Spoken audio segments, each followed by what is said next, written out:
الفضل YouTube channel میں آپ کا استقبال ہے۔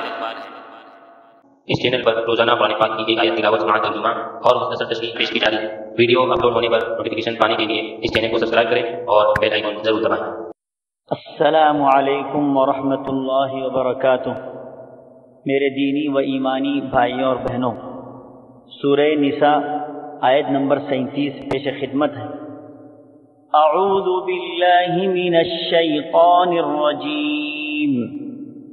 الذین یبخلون ویأمرون الناس بالبخل ویکتمون ما آتاہم اللہ من فضلہ وَأَعْتَدْنَا لِلْكَافِرِينَ عَذَابًا مُهِينًا۔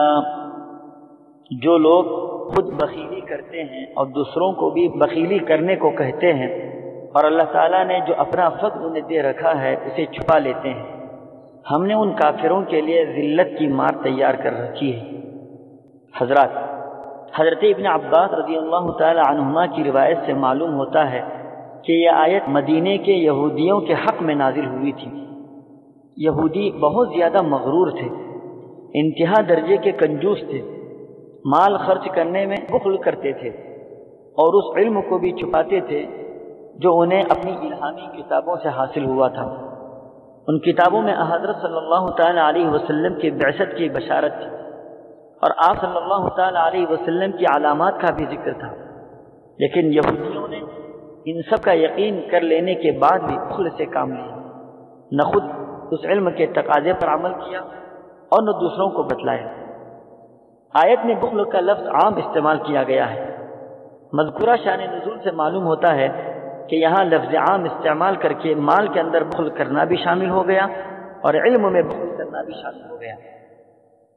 آیت کے اگلے حصے میں فرمایا گیا کہ اللہ کے دیے ہوئے مال و دولت میں بخل کرنے والے اور علم و ایمان کے معاملے میں بخل کرنے والے خدا کی نعمت کے ناشکرے ہیں، اس لیے انہیں ذلت آمیز عذاب ہو۔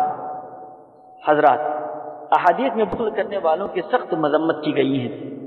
ایک جگہ اللہ کے نبی صلی اللہ تعالی علیہ وسلم نے فرمایا کہ ہر روز دو فرشتے آسمان سے اترتے ہیں، ایک کہتا ہے کہ اے اللہ خرچ کرنے والوں کو اچھا بدلہ عطا فرما، دوسرا کہتا ہے کہ اے اللہ بخیل کو مال و دولت کی تباہی سے ہمکنار کر۔